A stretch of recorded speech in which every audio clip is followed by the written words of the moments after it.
Hi guys, I've got a lot of information to get to, so I'm going to try and do it as quickly as possible. Hope you can keep up and follow with what I'm saying. So first I'm going to start with a little bit of history. Uranus is an ancient Greek god in their belief, meaning sky or heaven, and he was the primal Greek god personifying the sky.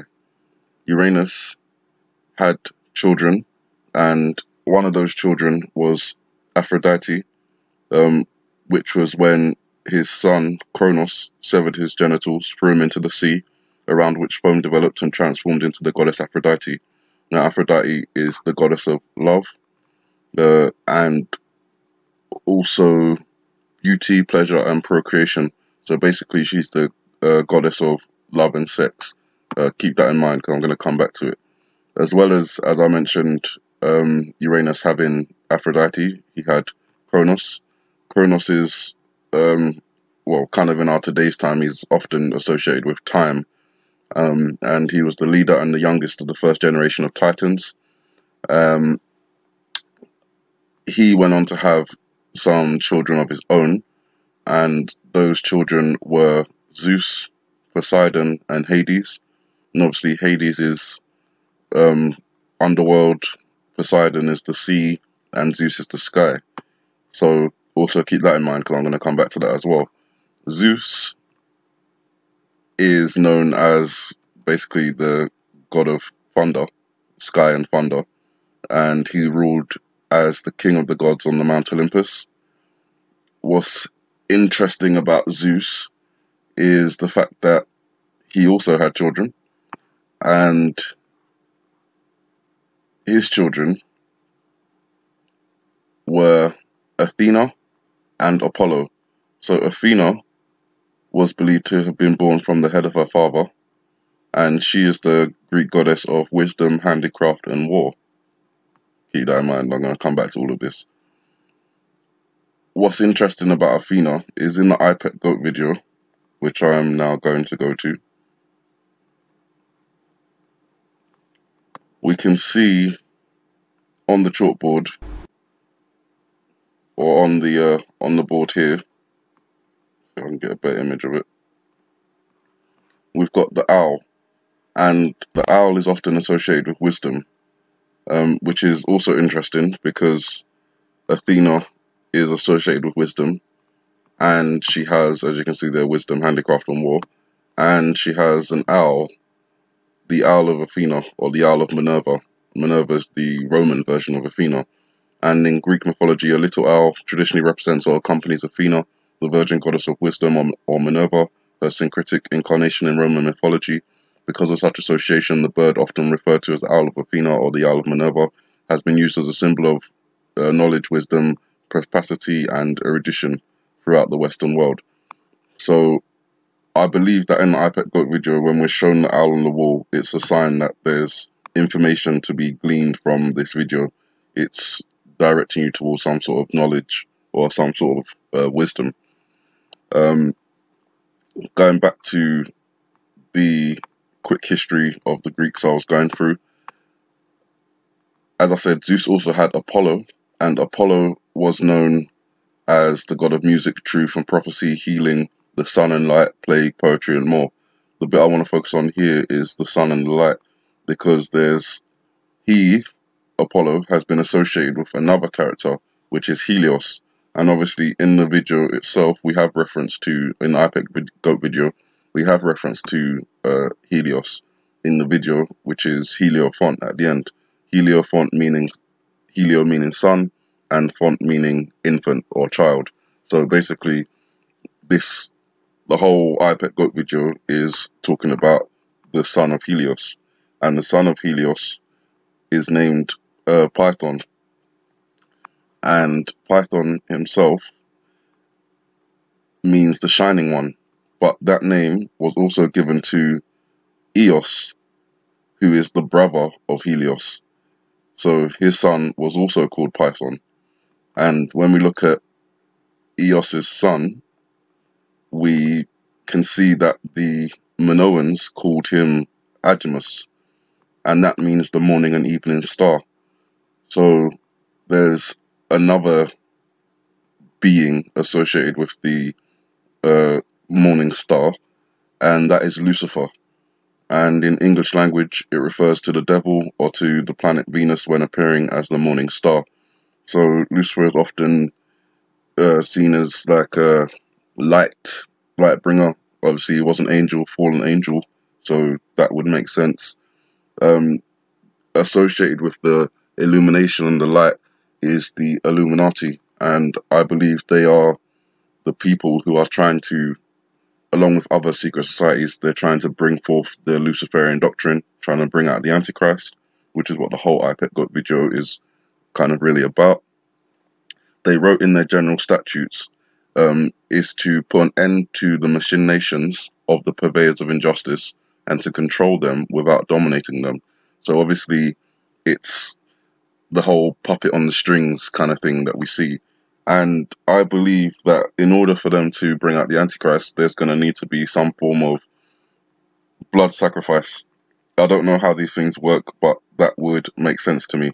And when I look at the beginning of the video, with the demon hands and the puppet strings, we can see that it appears they control these people through two things: money, which at the moment the dominant currency is the dollar, and blood sacrifice. As you can see, the blood dripping down his hands here. So the question is, for most of us, is magic real? And if you believe in the Bible, then you do understand that magic is real. We had the Illuminati kind of blood sacrifices all the time, where famous people have, allegedly been killed by the Illuminati for not following their plans. We had Michael Jackson, who was killed on June of 25th, 2009, and his sister LaToya Jackson said that her brother frequently talked about how they were trying to kill him. And that's when he started speaking out against the Illuminati, and they, labeled him as a freak and a child molester.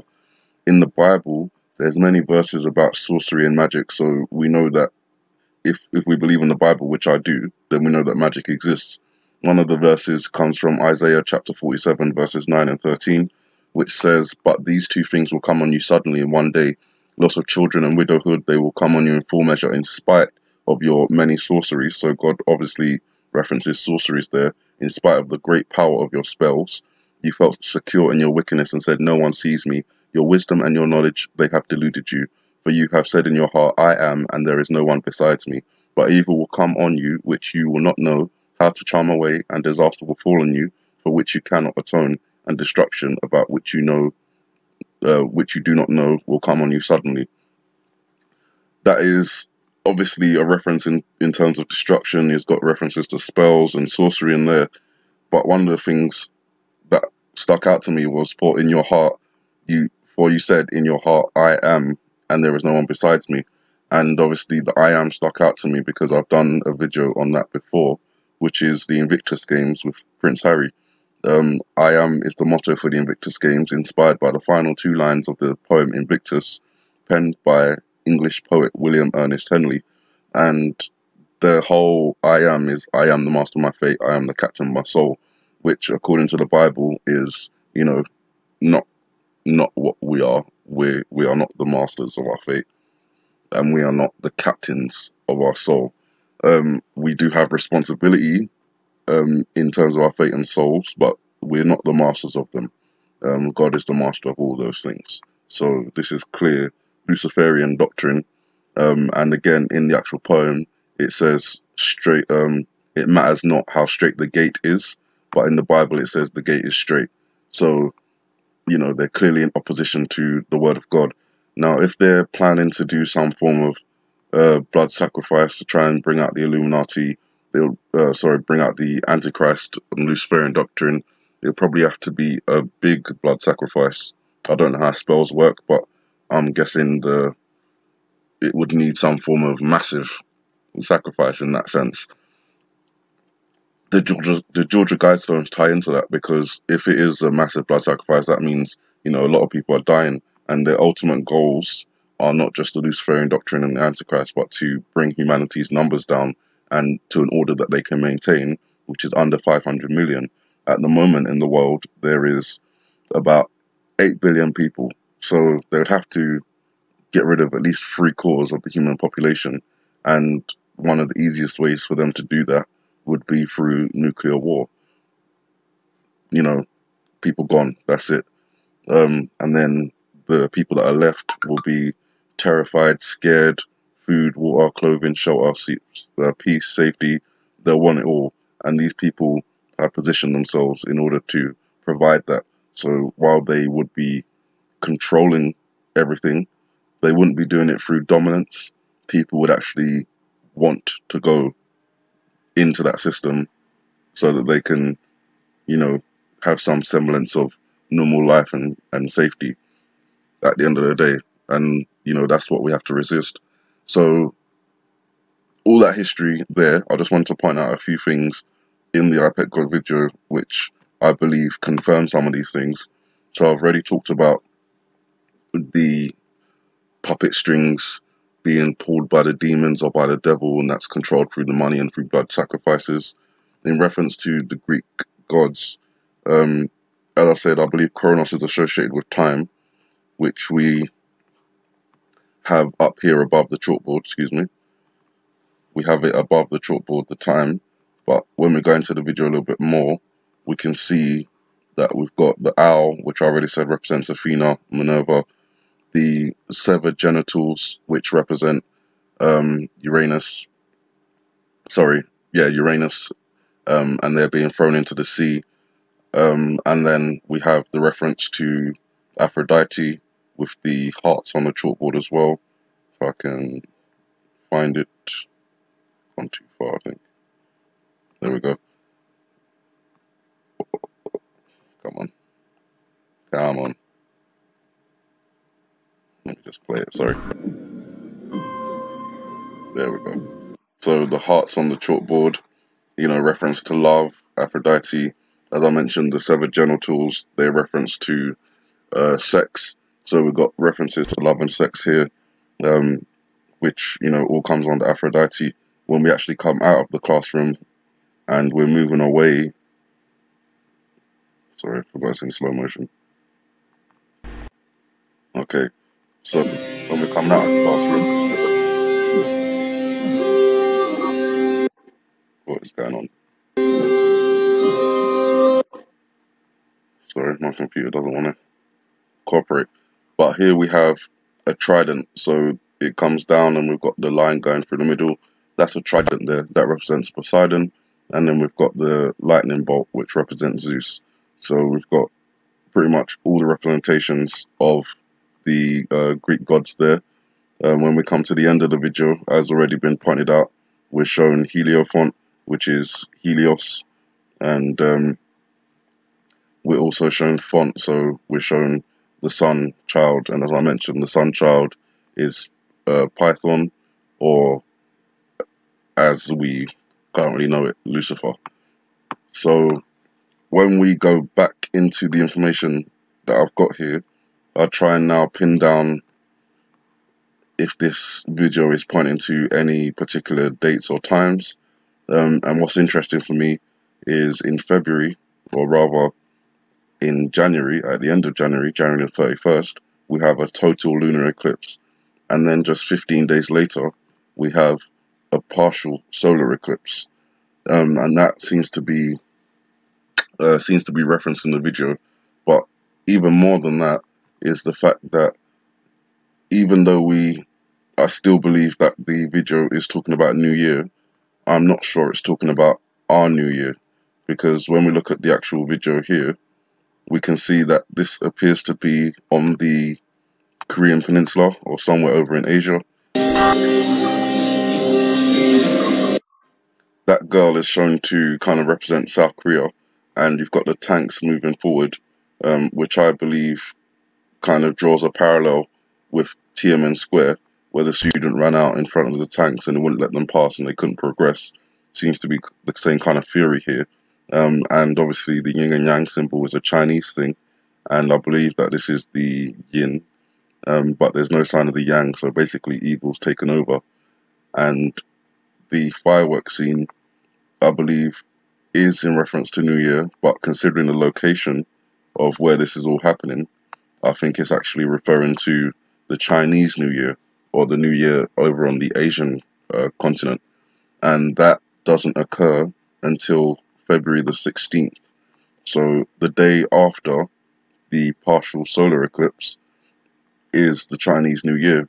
And when we look back at the calendar of the lunar calendar, which the Chinese use, the 15th is the last day of the 12th lunar month. And then we go on to the first lunar month, which starts on the 16th, the Chinese New Year. It's also the year of the dog, if you'll notice. So when we go back to the video, we can see that in the beginning, we're pretty much shown what I believe they're trying to tell us, which is it's the year of the dog. And you can see that down here. Make it a bit bigger for you. So you can see the dog down here on the box where the goat pops his head out and he's got the barcode. And that appears to be possibly the year of the dog, which is the Chinese New Year, which is on February the 16th, one day after the partial solar eclipse, 15 days after the total lunar eclipse. So going back to the information that we've got, what else kind of draws a parallel there? We can see in the video itself, when we're in the classroom, sorry, there's a lot of back and forth here, so please bear with me. In the classroom, when we're looking at the girl and the 12 figures, which are commonly agreed to represent months, we've got a stag over here on fire, but associated with fire is also heat. So I've been mistranslating this for a while, and I now realize that it's not a stag on fire, it's a stag in heat. And when we look at the time period where stags are in heat, we are shown that roaring vocalizations can start in February, but reach their peak about mid-March, early April. So it starts in February. This is when they start getting active. You know, they start looking for a mate to copulate with, and that's in February. Going back to the iPet goat video, we've also got a hare on the back of the wall here. That's not a rabbit, the ears are too long, and I'm assuming the back legs would be long as well. Just the general face of it is not a rabbit, it's a hare. So when I've looked for anything relating to hares in February, what I found is that this year, excuse me, not that one, this year, where is it? There we go. This year, they started getting active in February. They usually become active in March, but because the weather was milder than normal, they started going crazy in February. So I don't know if that's going to happen again this year, but certainly we have a reference to the mad as a March hare going mad as a March hare in February rather than March. So looking at that, I then looked at the last thing, the last thing on the wall in this particular frame, which is a flower over here. The flower is actually a colour lily, and when we look at what flowers are in season in February, you guessed it, we've got the colour lily, which is shown just here. Give me a second.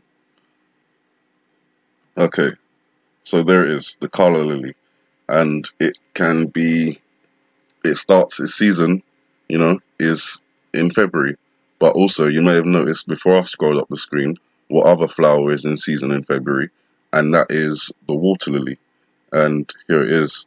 So we're obviously showing references to water lily / lotus in the video. We're showing it in the classroom just here. So that's a water lily / lotus, and it's also shown at the end of the video when the Antichrist is coming out. So it appears that the Antichrist comes out when the lily flower is in season. So I just want to show you, if I can.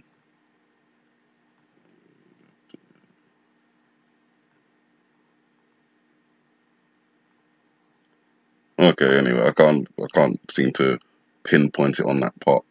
Oh, here we go. Alright, so I'm just going to play this very quickly.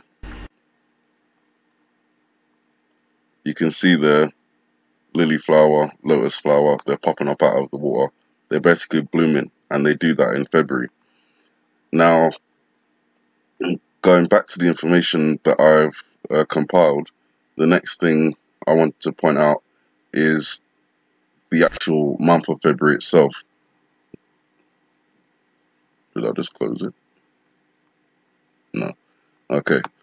So when we look at February, we can see that the first thing that we're told is obviously it's the shortest month of the year, and it gets an extra day in the leap years.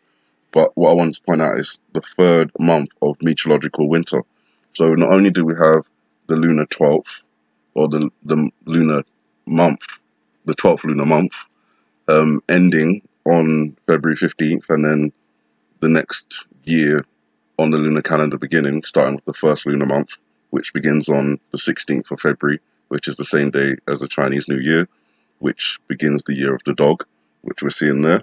We've got the third meteorological winter, which, again, it's, that whole 12-3 kind of scenario is there, but in a slightly skewed way. Not only that, but when I looked at the history of it, I saw that the Roman month Februarius was named after the Latin term Februarum, which means purification. Via the purification ritual, February held on February the 15th in the old lunar Roman calendar. So, direct reference to February 15th when the 12th lunar month ends in the third meteorological month, or the third meteorological winter month. January and February were the last 2 months to be added to the Roman calendar. Since the Romans originally considered winter a monthless period, they were added by Numa Pompilius about 713 BC. But February remained the last month of the calendar year until the time of Decemvirs. So you can see that not only would February be the third meteorological winter month and the 12th lunar month when it ends, but it's also was also considered the last month of the year. And we have no idea if some people still consider it that way. But I thought it was worth pointing out because it means that December isn't the last month, February is. And in addition to that, occurring in February, we have some important days, well, important but standout days. One is V-Day, which occurs on February the 14th. That's on Valentine's Day. The V actually stands for vagina, not Valentine in this case, but a lot of people have misconstrued it and misappropriated its meaning. It's actually a global activist movement to end violence against women, and we've seen a lot of that in the last year, 2017. The other day, as I mentioned, is Valentine's Day, and considering we have a lot of references to hearts in the video, love, sex in the video, that all kind of points me to Valentine's Day, and that's all kind of linked in with Aphrodite. And not only that, but obviously I did a video a while back where I kind of showed that this figure, which is either a faun or a satyr because it has like half goat body, half human body, and horns as well, is holding on to this like love heart. And you can see down here in the image on the actual Wikipedia page, we've got like these kind of angel figures around the love heart. I'm assuming that's, kind of like a Cupid thing, but, all those things aren't spiritually good. They're evil, demon type creatures, so, have to bear that in mind. And obviously we know about Valentine's Day itself. A well-known reference to Valentine's Day is the Valentine's Day Massacre, which happened a while back, and it was about some, gangsters getting shot in the back.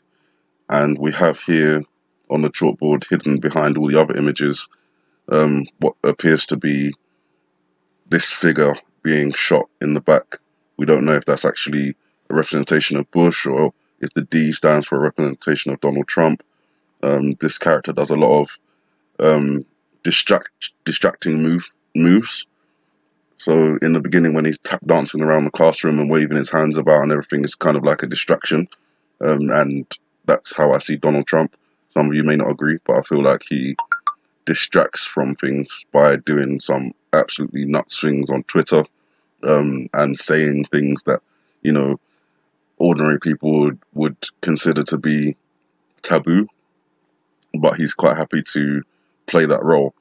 And I don't know if Donald Trump is going to get shot or if something's going to happen to him. It's not beyond the realms of possibility, considering John F. Kennedy and other presidents have been shot. But again, I don't know if that's going to happen. That's just something that appears to be associated with the video. February is also American Heart Month. So where we have a lot of references to hearts and stuff like that, it may not only depict Valentine's Day and Aphrodite, but also this American Heart Month. I've never heard of it personally. I don't live in America, so there's no reason for me to have heard of it. But it's American Heart Month in February, which may be relevant, may not be, but it certainly kind of ties in. We have the Day of the Shining Star on the 16th of February. So we've got Valentine's Day with all the hearts and stuff.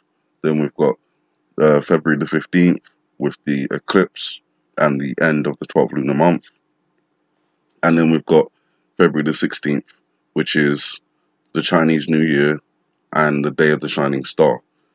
Are all these things associated with each other? I certainly think so, which is why I'm making this video. Some of you may not agree, but when we look at the iPad Got video again, we do have a shining star, not only around the Statue of Liberty, which is more associated with Israel, as we believe, but could also be associated with the Day of the Shining Star. I mean, you know, it's not beyond the realms of possibility that would be the case. What I'm trying to find here is the blue man dancing with the shining star on his chest and jumping up with his arms spread out, which, you know, could be interpreted as missile launch, something like that. We don't really know until it happens, if it happens, but the fact that he's got a shining star on his chest and the fact that there's, you know, another shining star referenced in this video, when we come to the Statue of Liberty, if I can get it on it, another shining star there, it could be pointing to the Day of the Shining Star. A lot of references to 3, which could be pointing to the 3rd meteorological month, which is in winter, or the 3rd meteorological winter month, which is in February. The 12 that we're seeing could be the end of the 12th lunar month, which is on the 15th of February. Valentine's Day, the hearts and everything else. So there's a lot of things pointing to that kind of time frame, the 14th to the 16th.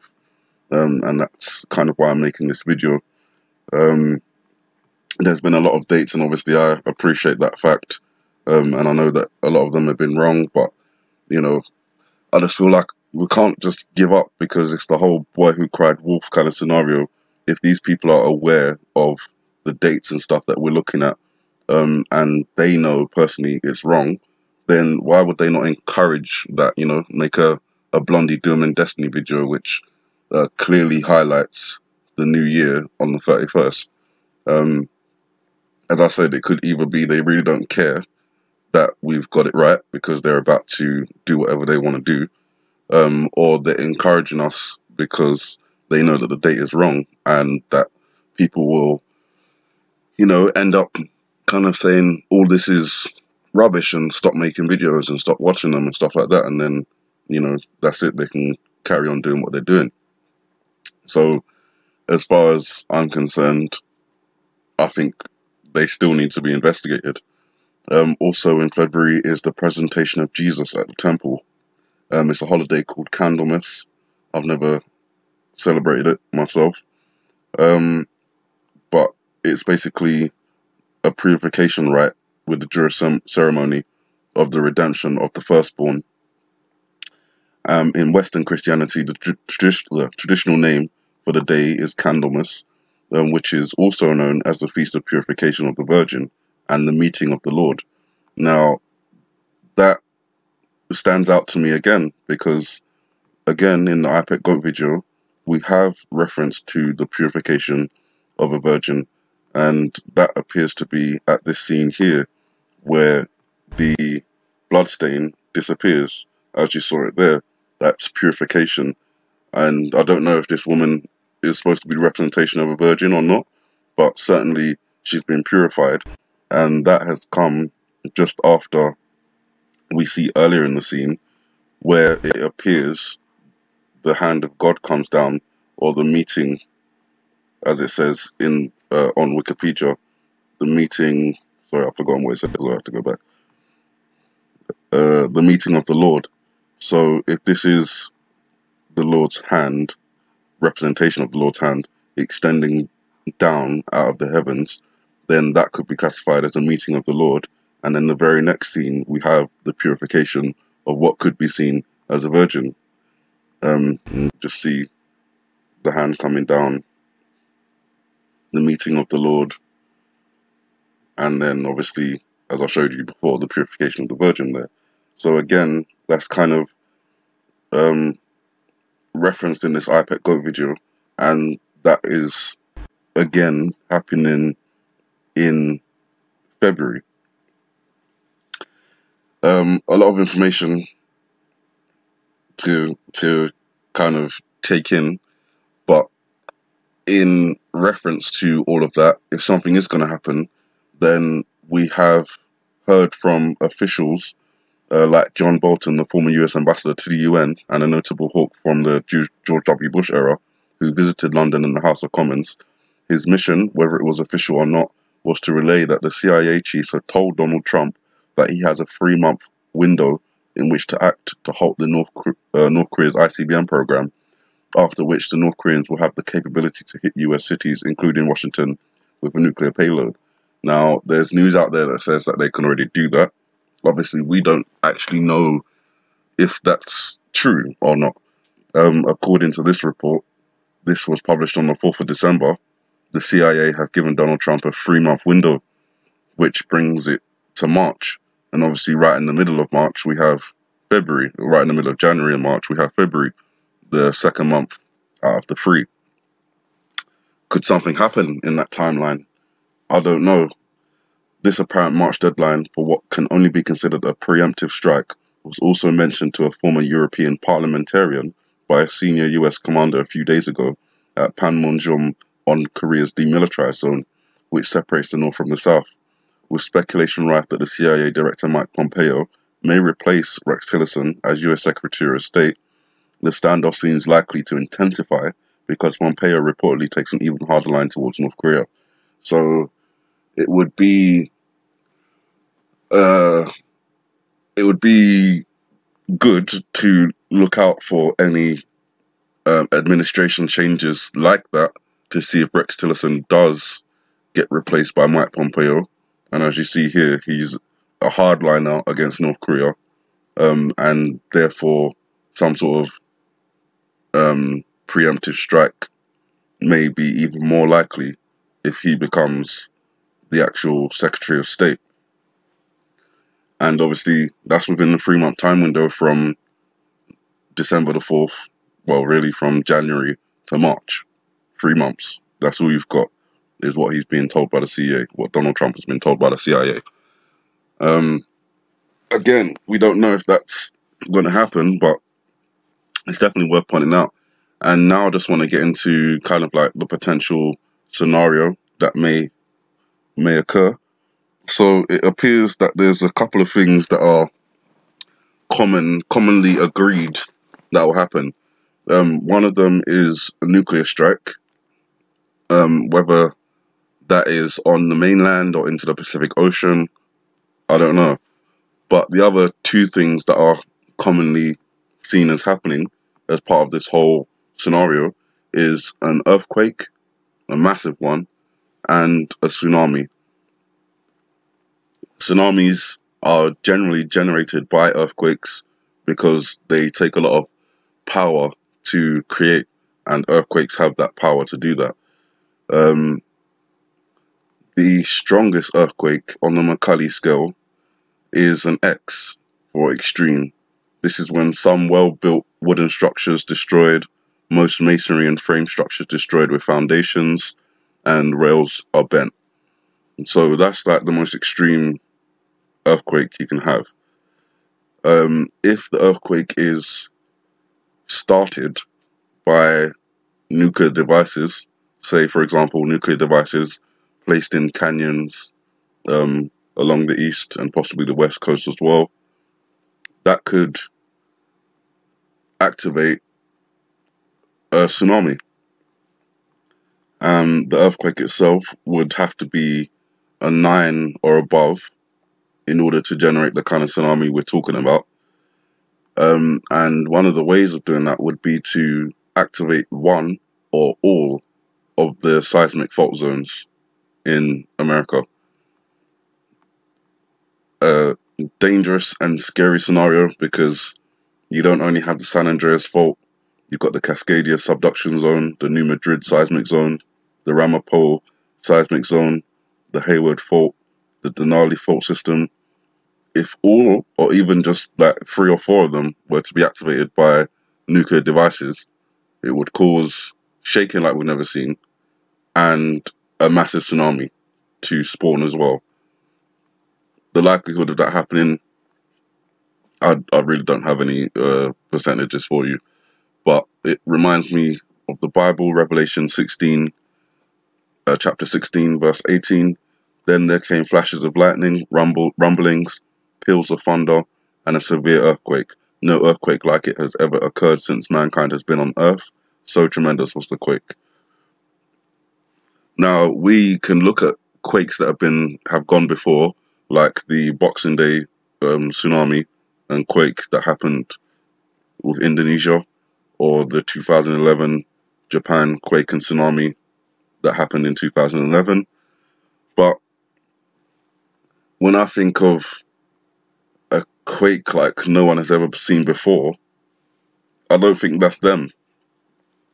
Certainly in our lifetimes, we haven't seen anything that we would say was the most massive quake ever.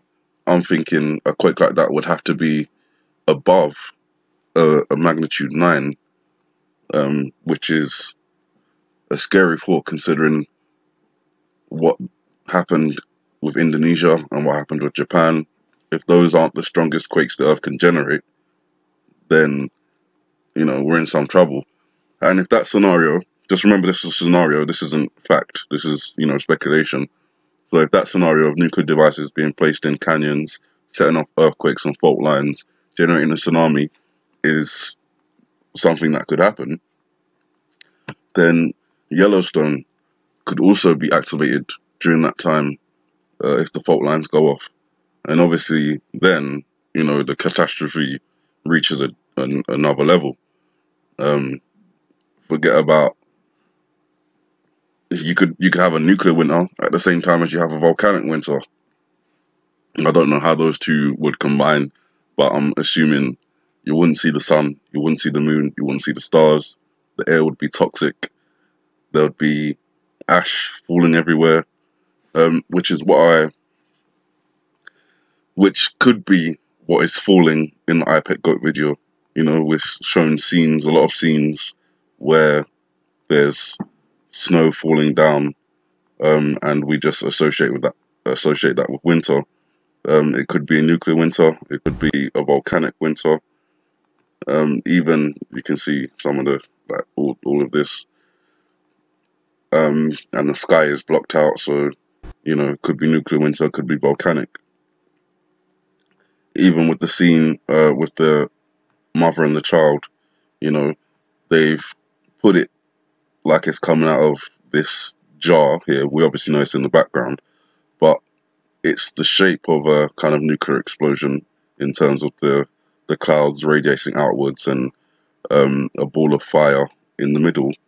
But they've also placed it on top of this kind of like this mountain here, and obviously that could also represent a volcano. I don't know, but that's a possible interpretation. At the same time, So I'm now coming to the end of the video, and well, actually, that is the end.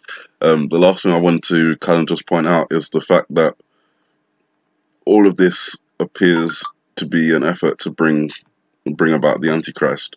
And as we can see throughout the entire video, everything is dark, you know, snow or ash, we don't know which. But the only point of light that comes out is when, on the, as I'm going to say, on the day of the shining star, some sort of bright light comes.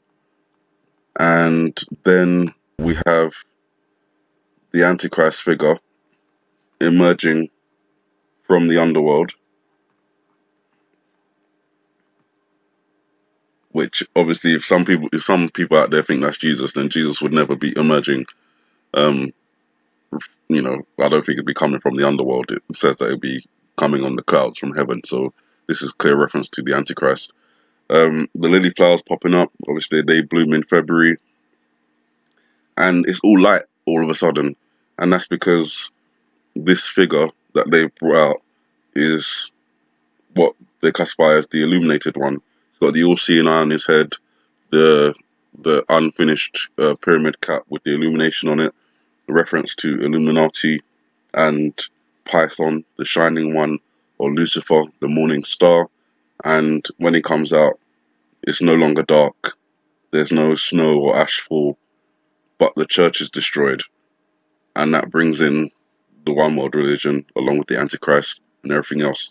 So that's the end of my video, guys. I hope it wasn't too long. I hope it was interesting enough for you to follow. What I'm saying here is I'm keeping an eye on February, particularly February the 14th, Valentine's Day, February the 15th, the day of the partial solar eclipse, and February the 16th, which is the Chinese New Year and the day of the shining star. And that's it. You guys have a good morning, good afternoon, good night, wherever you are, and God bless you all. Hi guys, so this is just a quick add-on to the video you just watched. I forgot to mention that the 2018 Winter Olympics being held in South Korea is also taking place in February, from February the 9th to February the 25th. I don't know if anything is going to happen on the days I've mentioned, the 14th, 15th, 16th, or if it's just pointing to that time, as the video I pick appears to be a timeline with things being fulfilled along the timeline, and I believe that, considering everything I've previously just mentioned, that February seems to be another indication of something. In addition to that, we've had a little update from Kim Jong-un, who says that the nuclear button is always on his desk, and it's a chilling warning to the United States during his New Year's address in Pyongyang. He said, "The entire United States is within range of our nuclear weapons, and a nuclear button is always on my desk. This is reality, not a threat." The dictator also declared that North Korea had reached full nuclear force in 2017 and called for the mass production of nukes and missiles in the year ahead as tensions continue to rise with the US. He said, "We achieved the goal of completing our state nuclear force in 2017. We need to mass produce nuclear warheads and ballistic missiles and accelerate their deployment." Kim Jong-un also revealed that North Korea is open to future talks with Seoul and is willing to send a team to the Winter Olympics in February. The dictator said this year marks the 70th anniversary of the North Korean regime's establishment, and the South will host the Winter Games this year, holds significance for the two Koreas. The Winter Games to be held in South Korea will be a good occasion for the country. We sincerely hope that the Winter Olympics will be a success. We have readiness to take various steps, including the dispatch of a delegation. His comments come after the despot mouthpiece KCNA announced the state will continue to enhance its nuclear capabilities in 2018, despite pressure from international sanctions to back down. Last year, the rogue state conducted its sixth nuclear test, which sparked an earthquake of 6.3 magnitude. North Korea also test-launched 3 intercontinental ballistic missiles, with Kim Jong-un declaring the third rocket was capable of reaching all the US mainland. KCNA said the DPRK, an undeniable new strategic state and nuclear power, declares do not expect any change in its policy. On February the 12th, the DPRK successfully test-fired the new strategic weapon system Pyeongchang-2 ground-to-ground intermediate-range strategic ballistic rocket on the 29th of November. The DPRK succeeded on the test firing of a new type ICBM Hwasong-15, reflecting its tremendous might as a world-class military power. The US persistent moves against the DPRK in political, economic, military, diplomatic, and all other fields till the end of this year could not stop even a moment the advance of the DPRK, confident in the victory of its cause. The DPRK, as a responsible nuclear weapon state, will lead the trend of history to the only road of independence and justice, weathering all tempests or storms on this planet. So, according to the DPRK, they are not going to be stopping their nuclear development or their ballistic missile development. They're going to continue that into 2018, which kind of ties into the video that you kind of just watched, and this is a kind of additional segment to that video. The talk of the 3-month timeline, the Olympics, the Valentine's Day, and the solar eclipse and the lunar eclipse, and the year of the dog and the Chinese New Year, everything seems to be, tying into 2018 in February, or possibly March, but I'm more looking at February. And there was a video posted by Angel White, who's another YouTuber out there, alerting people to potential climatic issues. And she kind of caught one news reporter saying Happy Nuke Year. And I don't know if that means on New Year's there's going to be a nuke, or if it's the nuke year. 2018 is the year when a nuclear weapon is detonated. So let's have a quick listen. Much of the country is under an extreme cold alert. Frigid temperatures stretch right across the country. Environment Canada says the deep freeze could last right into the nuke year for parts of the country. Right into the nuke year, right into the nuke year, right into the nuke year, right into the nuke year, right into the nuke year, the nuke year, the nuke year, the nuke year, right into the nuke year for parts of the country. This one, North Korea's nuclear threat in 2018. In April, North Korea will hold a national celebration to mark the birthday of the country's founding eternal president, Kim Il.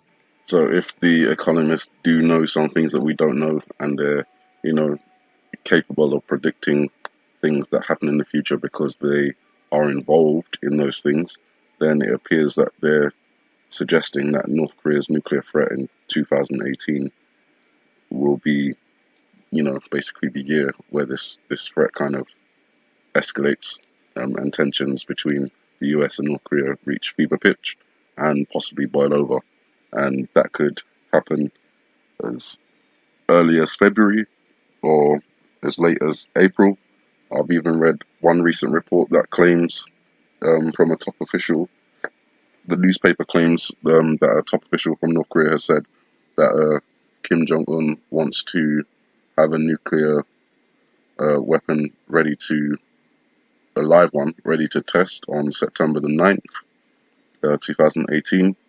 The 70th, the platinum year of the DPRK. As I don't know if that's correct. It's only one newspaper that's putting that out at the moment. So it's a long way away, and probably not going to be something that I'm focusing on. But this is one of my last videos. I see it as my last video, but things change in the future. The whole 2017 is gone. All the dates that we kind of said things were going to happen on, nothing kind of happened. So it is a little bit not demoralizing, because obviously that means people are alive, but it's a little bit challenging to keep on doing these things if you feel like nothing's going to happen. But I'm making this video on this additional part of the video is on the 1st of January at 3:23 in the morning, and the part of the video where I'm talking about the Greek gods and stuff, that was done yesterday.